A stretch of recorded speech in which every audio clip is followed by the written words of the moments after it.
Welcome to the Investing in Yourself series here on the Chasing Goalpost podcast.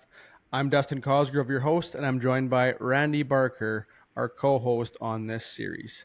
Now, Randy, as we head into and through the final month here of the calendar year, this topic I think is very important, and it is the topic of gratitude.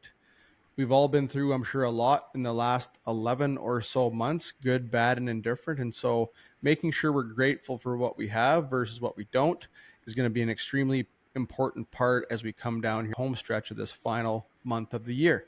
So Randy, why don't we dive right in and define gratitude? Yeah, kind of the way that I describe gratitude is it is a positive emotion that involves feeling thankful and appreciative for the good things in our life. And like you mentioned, Dustin, we all at times probably go through really difficult times in our lives. And I can recall many of those myself. You know, if that's all we focused on, we would not see kind of things in our life that we could still be grateful for. But no matter how difficult the day is, there is still things that if we take a step back, that we could still really be grateful for. And I think the thing with gratitude is it's one of these things that it is really low hanging fruit. It's things that, again, it does not cost a lot and it's available. And what I love to, and I always go back to, Dustin, is the research. There is a lot of good research to show the benefits of gratitude when it comes to our well-being. Well, let's dive in on that one. You mentioned the benefits and the research. So what are the benefits and what is the research saying about that? Well, the first thing, like I mentioned, when we talk about gratitude, is it's a positive emotion. And positive emotions have a lot of benefits for our well-being. First is it's the undoing effect. And what I mean by the undoing effect or kind of the upward spiral is the other, is that when we experience difficult emotions, right, yeah, we start to go down that downward spiral. And what gratitude does is it can stop that and get us going the other way. It gets us going in that upward spiral or the undoing of being in that perhaps negative mood to improving our mood. So that's one of the benefits. There's some really good research showing that gratitude is extremely powerful and helpful and useful and has been used as an intervention for people that struggle with moods such as depression and anxiety. And there has been some research done that practicing gratitude on a daily basis can be and has been as effective as antidepressants, right? It's that powerful. So again, it has been shown to really enhance our mental health and our moods. It has also been shown to improve our immune system, our physical health. It's also been shown to improve our sleep. And it also has been shown to really produce us being more creative and more generous on many levels. So again, there's a lot of benefits to practicing gratitude on a daily basis. We dove into the benefits there. Now, maybe let's talk about the challenges. And you know a lot more than I do in this subject, but I'm going to go out on a limb here and guess that, some of the challenges that we focus on as humans, we focus on what we don't have a lot of times versus what we do have. And obviously, we've talked about social media quite a bit on this platform and how the external mirage of success can obviously impact that. I think this is where we talk a lot on the platform with guests about this. Everybody's chasing their own version of success. So really everybody should be grateful for what they have basis where they're at on the journey. Is that a fair assessment? And is that a fair understanding of the challenges? Yeah, I mean, I think you're right on in the sense of at times we get so caught into the rat race of always going, or not enough, or that we never really take a step back and to see perhaps what is right in front of us. What are the things that we can still be grateful for? One of the things I always tell people is it could be as simple as tonight as you sit down and have dinner, is to take just a moment and just appreciate the food in front of you. And to even go a step further is to appreciate all the work and all the individuals that worked hard for that food to be on your table, right? So it again is these little things along the way at that level is really important. Now, our brain is not wired to really be focusing on the good. And I've talked about this before, is we have this negativity bias of always be scanning for danger, or and the saying is that negativity, right, sticks to us like Velcro. Positivity and gratitude sticks to us like Teflon. So we have to be more intentional and deliberate. When there's negative things that take place, we kind of really sit in that. We ruminate over that. We marinate in that. When something positive happens, we don't do that. It comes in and it goes out. So I think gratitude is really about that, is really sitting with it, absorbing it, noticing it, savoring it. And what happens is when we do that, we get the benefits of that.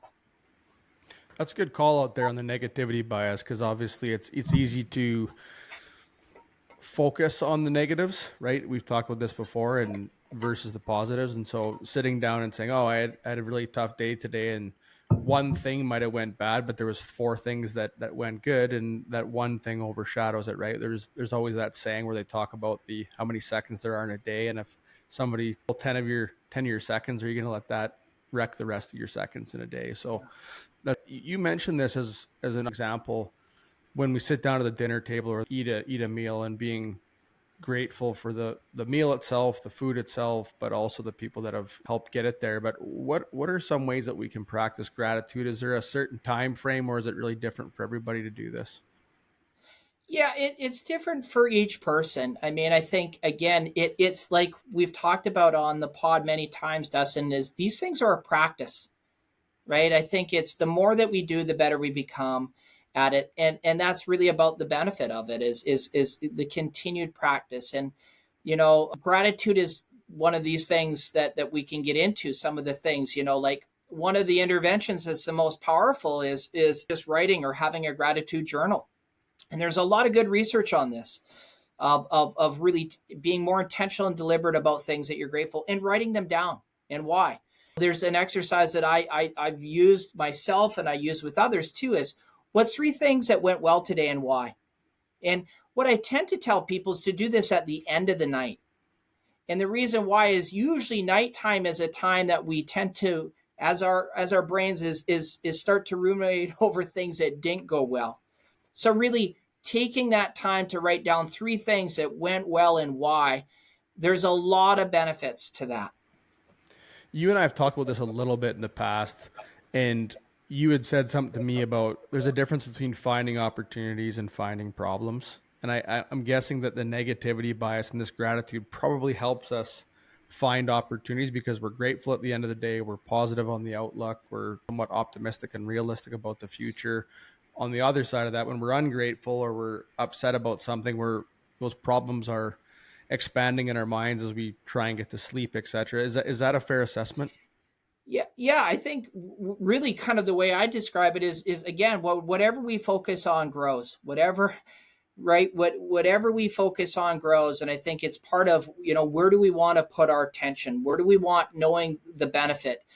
And I think gratitude is one of these things again that's been shown to be very beneficial. And you mentioned too is the practice of three things that went well in our day. That's not something that if we're intentional we always catch. When we practice this, and we've practiced this over a period of time, it's interesting what the brain does. Is during the day, guess what it says is, oh, there's one. Oh, there's one, right? So it starts to catch those moments of oh, there's something that went well today, and I want to recall that later. So that's how our brain is. We start to train it a little bit more of being able to catch. And then I think the other part is to savor those things, to savor those. And I think in the workplace too, because I know you have many people that that are listening to this, and we've talked about the business world. And I've had a lot of businesses say to me, Randy, I want you to come in and talk to the team, and we want to work on our culture. Do you have anything that you think could be beneficial, yet we have no money to do, right? So do you have anything? And at first, I didn't really have a way of responding. And now I do. I said, yes, there is. And it's called gratitude. It's called gratitude. If you can incorporate this into your company, I said, there's a lot of benefit. And there's a few sayings that we don't say enough into the workplace, Dustin, from my perspective. One is thank you, right? Thank you. The other is I appreciate you. And when we do it in an authentic, caring way, the research shows that it actually, there's so many benefits in regards to the employees of just taking that time or to receive maybe this, many people may not like the old handwritten note. I have some in my drawer right here that I've kept with people have written that, have taken the time to say, hey, Randy, I really appreciate this or that. That is significant in the workplace, right? If it's coming from an authentic it has to be that way. It can't come off where it's not sincere. But when that takes place in a workplace, right, we know that there's a lot of benefits. The other thing that I always tell people is start meetings with celebrations or gratitude, what you appreciate about things that are happening. Meetings tend not to go that way. We always start with what's not going right. And then we say, well, we'll get to the celebrations, but guess what happens? We never get there. Or that when we get there, we've heard about all the things we haven't done right. And that, it's lost their power. So I always say to people, start with the good. Start with the good. If we do that, we're always making time for that. There's a lot of benefit to that. So when someone comes to you and says, I've got some good news and some bad news, you probably start with the good news, is what you're saying. Absolutely. Awesome. No, that's good. I think I was nodding in approval there as you were talking, because I think in the workplace, a lot of us, people can see through authenticity, meaning they can tell when someone's being authentic and when they're maybe being a little bit more political in the workplace. So I was nodding approval there, because I think that what you said there was so easy to do, but when it comes from an authentic place, it's just really felt at a deeper level. So there was been a lot of takeaways here in this episode, but maybe what's a takeaway for the audience as we transition here out? Yeah, and I think this is very simple yet complex, but I always say is when we appreciate the good appreciates. When we appreciate the good appreciates, Dustin. So what we focus on expands is kind of another way to say it. Absolutely. Whatever we focus on grows. Whatever we focus on grows. Absolutely. Awesome. Well, listen, we're grateful for all the insights here. This is probably going to be the last Investing Yourself series for this calendar year. So we're really grateful for all the insights, the knowledge, and the wisdom you've given to us, Randy. And before we roll out for the audience, just a reminder, all of our disclaimers can be accessed via our website at www.chasinggoalposts.com/disclaimers. Randy, any parting notes before we transition into the new year? Well, Dustin, I just want to thank you. I want to express gratitude for all your work on the pod and having me on. I'm truly grateful. So thank you.